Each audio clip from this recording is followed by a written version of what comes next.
Assalamualaikum warahmatullahi wabarakatuh. Jumpa lagi bersama saya Bulaka Al-Qaeda di rubrik Bintang, Bincang Santai Sambil Ngopi. Sahabat Aswaja Nusantara, pertemuan kali ini kayaknya sangat istimewa. Kita kedatangan tamu dari Jakarta. Bener Jakarta toh? Host kondang yang membawa acara talk show yang saya pikir anak-anak muda di kalangan NU sangat populer lah ya. Peci dan kopi, Ahmad Rozali. Ya. Kalau nggak ada kita tepuk tangan sendiri. Apa ini? Saya ngundang sahabat kan kayak ketua kita juga ya. Oke, Kang Rozali, apa kabar bro? Alhamdulillah sehat. Sehat ya? Sehat. Lancar ya di perjalanan ya? Lancar begitu saya dapat undangan yang sangat istimewa, saya langsung meluncur Pak. Waduh, semua pekerjaan ditinggalkan untuk masuk channel ini. Ampun. Saya tidak menyangka ini. Pak Abu sehat Pak Abu? Alhamdulillah sehat. Nama beken siapa? Nama bekennya? Nama bekennya Pak Abu gitu. Apa ya? Kalau ujungnya sih Arcaida gitu kan. Harus ada nama beken biasa aja. Kalau kita kuliah dulu nggak ada sih.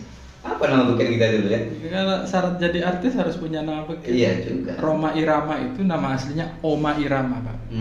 Raden Haji Oma Irama. RH itu Raden Haji, jadi Roma Irama. Oke. Zainuddin MZ. MZ-nya itu Muhammad Zainuddin. Kayaknya sih. Ya dulu kita enggak sih. Biasanya kalau nulis dulu cuman akhir aja ditambah dulu saya Abulaka SY gitu apa gitu kan. Kalau sekarang lebih ke Arcaida gitu kan.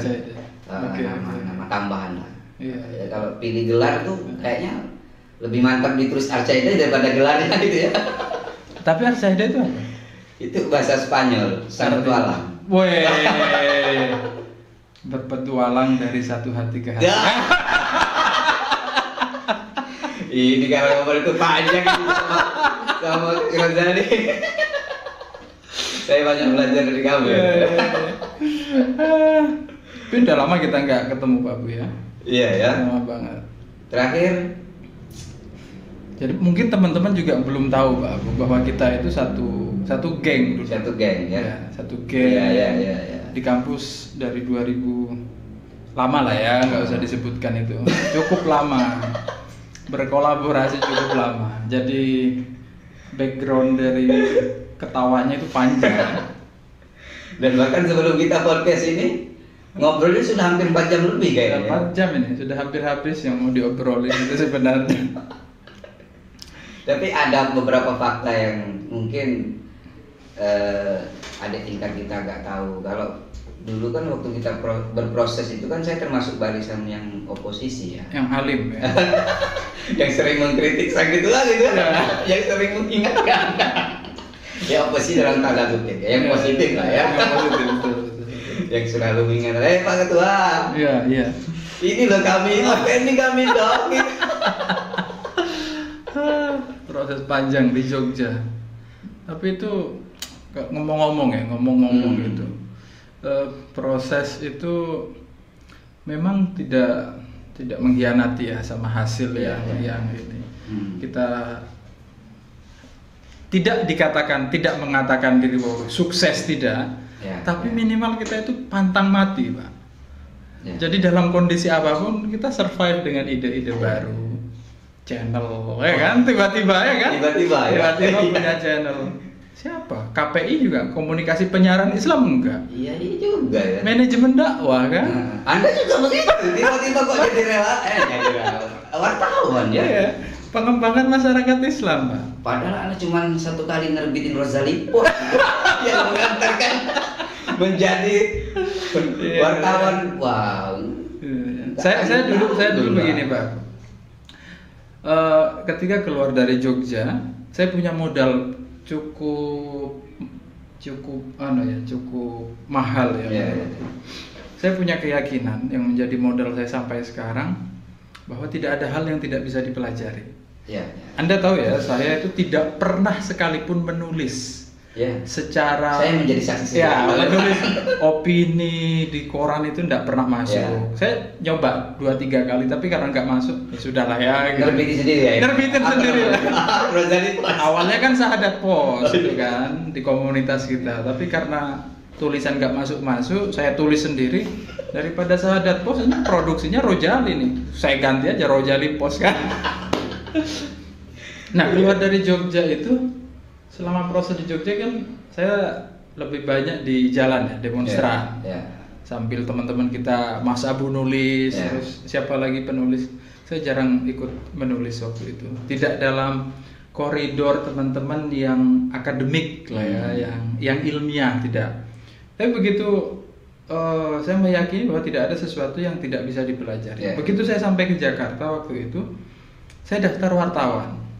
Dan cukup aneh ketika saya daftar Republika, kata orang Republika itu, kata yang nanya itu, yang menginterview, mana track recordmu wartawan, katanya. Saya tidak punya, bahkan yang paling masyhur sekalipun Rojali Pos itu tidak saya sebutkan karena memalukan kan.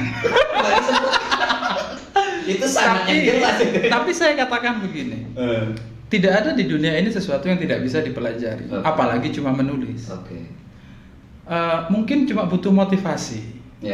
Pramoedya Anantatur harus dipenjara sebagai motivasinya, ya kan? Sampai dia menerbitkan begitu bagus bukunya yang kita baca dan kita kita hikmahi lah ya. Modal dialektika kita lah ya.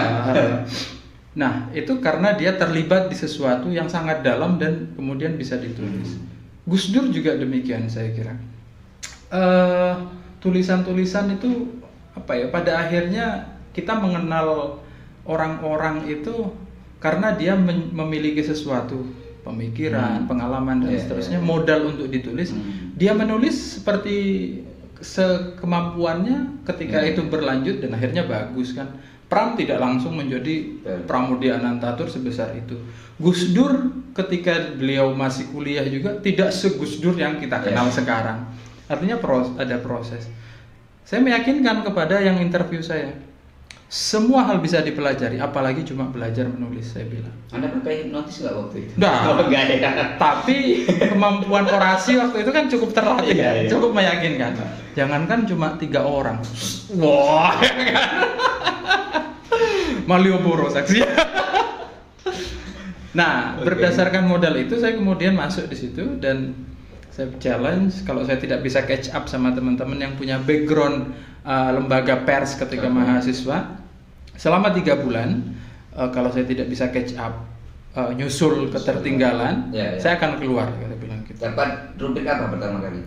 Kalau carep itu biasanya kota-kota dulu. Tapi waktu itu saya minta kita kan dilatih kan dulu ya. Waktu carep itu ada pelatihan sebulan dulu. Terus alhamdulillah saya dapat guru yang paling galak lah ya, yang paling yang kalau tulisannya itu sampah ini gitu-gitu lah.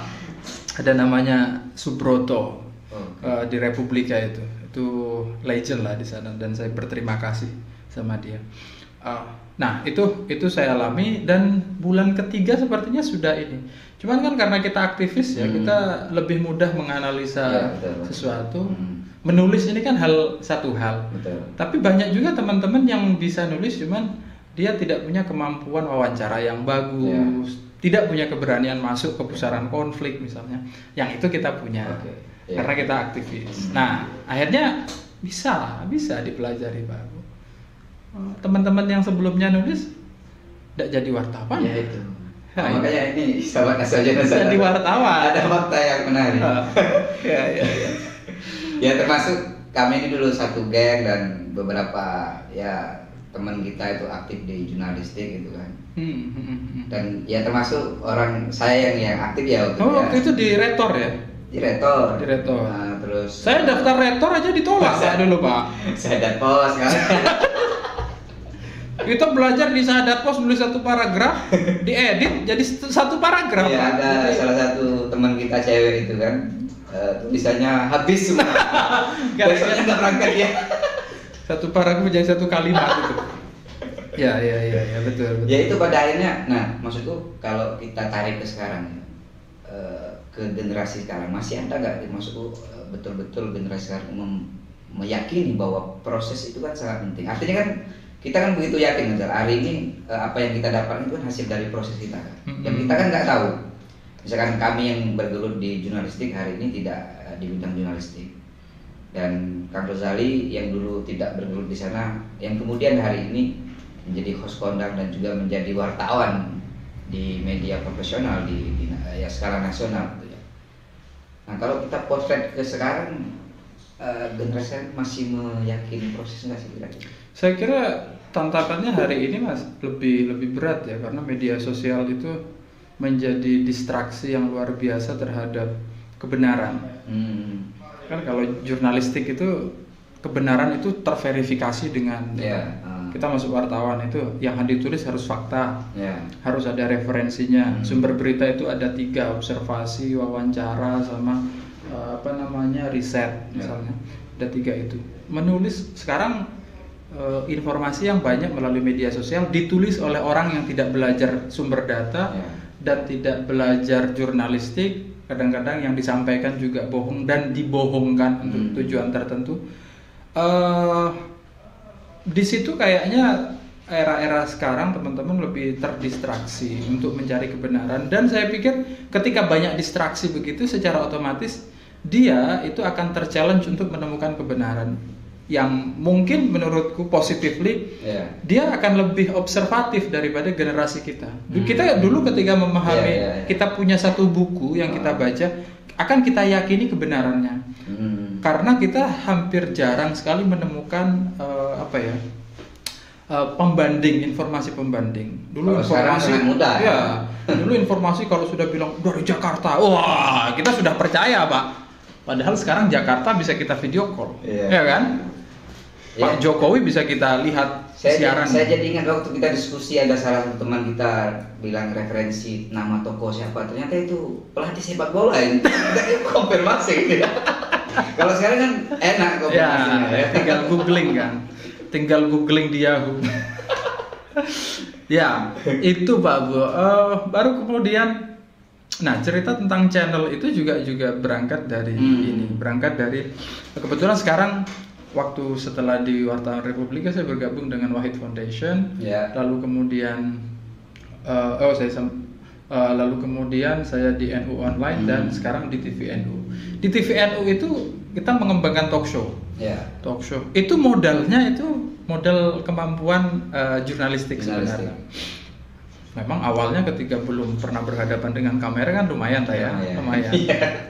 Butuh 10 kali lah tampil untuk beradaptasi. Tapi kita sudah punya kemampuan untuk wawancara, untuk menulis secara sistematis pertanyaan-pertanyaan yang akan disampaikan. Ini tahapan apa dulu, baru kemudian isinya apa, konklusinya bagaimana. Dan kita bisa mencari informasi pembanding, tidak menerima informasi begitu saja. Jadi kalau wartawan itu kan prinsipnya bukan bertanya sebenarnya kepada narasumber itu, tapi mengonfirmasi. Benar nggak begini? Jadi bukan, tidak boleh seorang wartawan itu nanya, Bapak benar benar Bapak korupsi? Nah, itu kan nggak mungkin dijawab sama si koruptor. Pasti dia harus punya data kuat.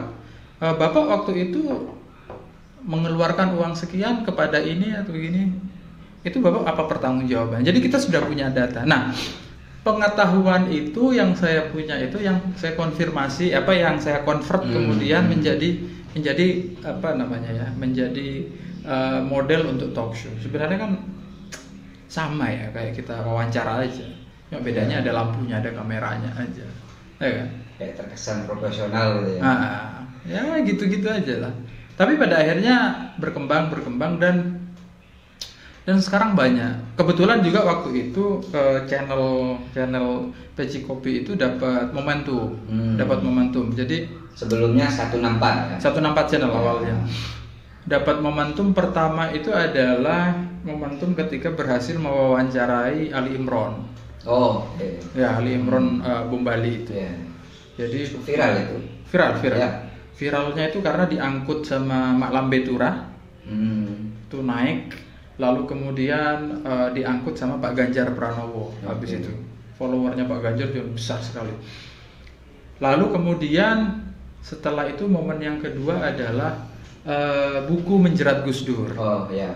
Yang penulisnya Firdi, yang menemukan dokumen di kantor Golkar tentang upaya pelengseran Gus Dur. Itu cukup viral juga dan membuat channel itu cukup rame akhirnya. Tapi pada prinsipnya emang kata kuncinya konsistensi, Pak. Konsisten. Momentum itu kan datang, kita tidak tahu kapan datangnya. Kayak jodoh lah ya. Tapi harus dijemput tetap. Tetap harus dijemput. Kita berusaha, tapi kita tidak tahu yang mana yang akan rame kan. Yang benar-benar jadi jodohnya nggak tahu yang mana. Ada beberapa yang sampai sekarang tidak menemukan, tapi tidak boleh putus asa. Tidak boleh putus. Kira-kira gitu. Jadi dapat momentum, terus dapat momentum. Akhirnya terbangun kepercayaan sama orang, lalu kemudian bisa bekerja sama dan seterusnya. Main establish sampai sekarang 2 tahun. Kalau channel YouTube-nya itu sudah 4 tahun ya, jalan 5. Saya di situ 2 tahun.